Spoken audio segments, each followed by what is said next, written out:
sommes au bord du lac de Naussac à l'aube de cette 4e journée sur les 96e ISDE du Puy-en-Velay sur la spéciale 2. On espère une aussi belle journée aujourd'hui que celle d'hier pour nos Français. Je vous rappelle que les féminines sont toujours 3e, elles tiennent la dragée haute aux Australiennes. Quant à nos trophées, ils sont remontés au 4e rang de la compétition, derrière les Britanniques, les Italiens et les Espagnols, mais seulement 3 centièmes d'avance devant les Américains. On imagine qu'aujourd'hui les Américains vont prendre leur revanche sur des spéciales plus dessinées, mais on va s'intéresser tout de suite à nos 2 juniors qui sont toujours en course et qui font des chronos exceptionnels. Et Luc Fargier nous le confirme dans la ligne en réalisant sa meilleure performance du jour.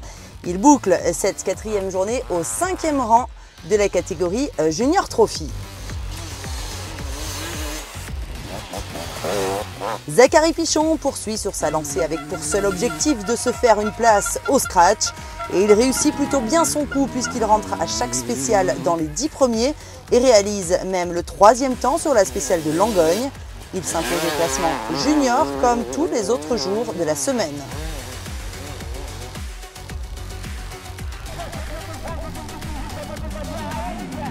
On repart avec nos équipes et les féminines qui ont vécu une journée dense en émotions.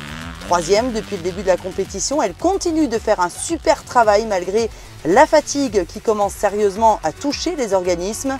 Si les spéciales sont longues, les liaisons réservent aussi pas mal de surprises techniques. Avec le passage des 600 concurrents hier, le terrain est défoncé, mais ça ne les a pas empêchés de creuser encore l'écart sur les Australiennes. Pourtant, au 4e contrôle horaire, elles arrivent usées et viennent toutes 3 de chuter en liaison. Dis-moi, t'as mal à l'épaule? T'es tombé sur l'épaule? On le change ou pas le levier? De quoi? J'ai pas vu une racine, je suis partie par l'avant. Tout le monde tombe, tout le monde se fait mal. Faut y aller, hein. D'accord?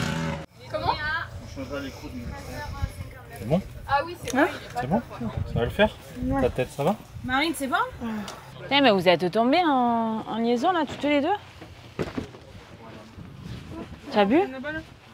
Comment je m'appelle? Quelle journée! Allez, c'est bien!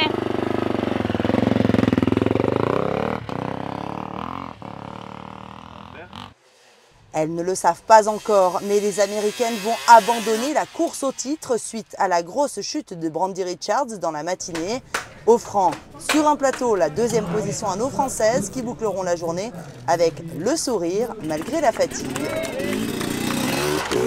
Ouais, c'est une bonne nouvelle, et ben, on s'y attendait pas du tout, et encore moins sur blessure. C'est un peu triste pour elle, mais bon, voilà, ça fait partie du jeu malheureusement, on le sait, on essaye de faire attention à ça avec la fatigue. Et on est super contente. Enfin voilà, ça s'est pas fait au chrono, mais on est quand même contente d'avoir pris la 2e place. Pour nos trophées de bon matin, c'est aussi le malheur des Américains qui leur permet d'accroître leur avance au classement. En effet, la moto de Dante Oliveira connaît quelques problèmes techniques depuis hier fin de journée. Il a fallu travailler longtemps sur la monture du numéro 33 dans le clan des USA, qui est parti avec 3 minutes de retard, écopant de la même pénalité. Mais ça n'a pas empêché nos Français de mettre du gros gaz dès les 2 premières spéciales puisqu'ils ont accru leur avance d'1 minute 30. Hugo Blanjou porte parfaitement son habit de capitaine des Bleus et signe de merveilleux chronos, se plaçant 5e de cette journée. Et régulier, très en forme physiquement, il emmène son équipe vers une dernière journée qui s'annonce d'ores et déjà très difficile au vu des parcours empruntés, direction Vorey-sur-Arzon. Léo Lequéré a bien terminé sa journée également en prenant le 7e chrono de la spéciale du Puy-en-Velay. Thiel de Clercq est resté quant à lui très régulier. Il nous a confié être très motivé pour rouler sur de nouvelles spéciales dès demain. Enfin, Christophe Charlier est très motivé dès ce matin et est revenu fort en fin de journée. Nos Français sont en forme et plus que jamais motivés à aller décrocher un podium. Et dans le clan des Bleus, on y croit sincèrement. Aujourd'hui, on peut dire que le travail est en train d'être fait. On a des équipes qui sont homogènes, ça on le savait. On a des équipes qui aujourd'hui performent dans ce qu'on attendait comme performance sportive. Elles sont là, les filles notamment, les garçons au trophée. Tout le monde est à sa place. On est à mi-épreuve. On va basculer ce soir. Je crois qu'il y aura encore beaucoup de choses qui vont se passer. Donc je crois que la course n'est pas finie, loin de là. Et on fera les totaux samedi soir. Demain, dernière boucle enduro de ces ISDE avant les crosses finales de samedi. L'organisation nous emmène à Vorey-sur-Arzon et la journée sera très technique.